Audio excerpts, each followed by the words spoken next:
A deep love for the ocean led to the tragic end for 73-year-old BERNADINE EDWIN, a resident of Edgewater, Gros Islet.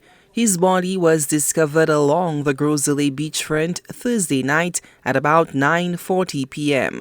Longtime friend Naj Sonson believes Edwin died doing what he loved most. She also noted that he had been living with a chronic condition, which may have contributed to his untimely death. Ellie Bernadine, better known as T-Mel, I knew him a very long time, from the time I was going to school.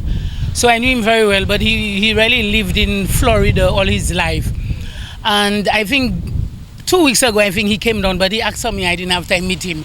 Yesterday, a lady in a shop told me he left a number there for me, but she looked for the number, she didn't get it.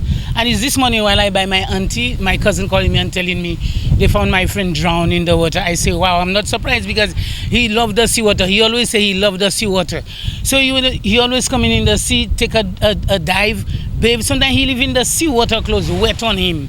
And he loved the sea so much. He go in back and wet himself. So I used to tell him, but God, so you mustn't leave the wet clothes on you.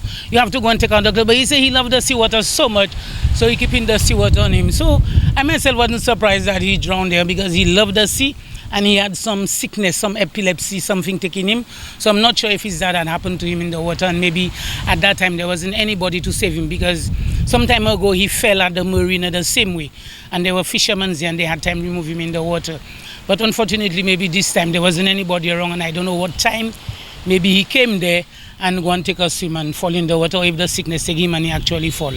But I feel very sorry for him. Gros Islet resident Benjamin Joseph, speaking to the media Friday morning, confirmed BERNADINE EDWIN's fondness for late-night swims. He also seized the moment to spotlight a pressing issue, urging authorities to address it with urgency. The time that he came there, it was very dark. So we need some lighting on the ocean, because if you have to watch the ocean at these hours, because the officers came there with lights and they still couldn't find the body, and it was floating.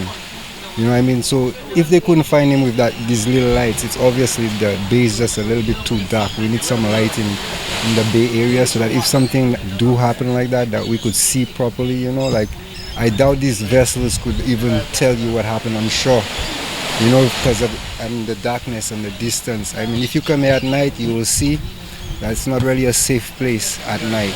You know, we need a little bit more lighting in this area. Public Relations Officer of the St. Lucia Life Saving Association, Thorold Compton, has called on authorities to strengthen the island's ability to prevent tragic incidents, particularly along popular beaches like VG, Pigeon Point, and Gros Islet.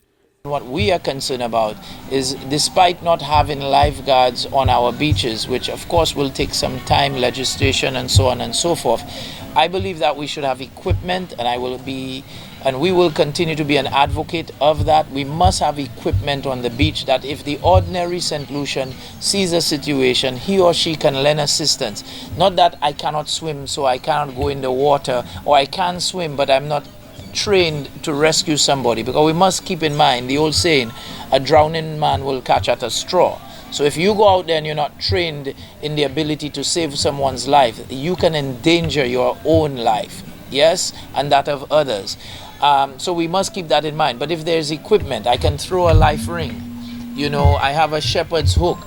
I can get to a shepherd's hook and I can send it out and reach out to you from a distance, and I can pull you in.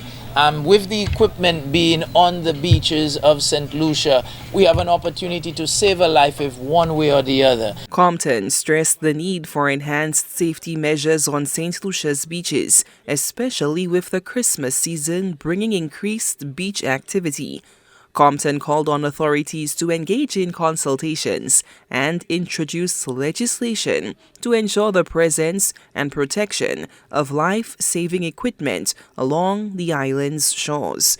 The alleged drowning incident is currently under investigation by the Royal St. Lucia Police Force. Solange Alfred, HDS News Force.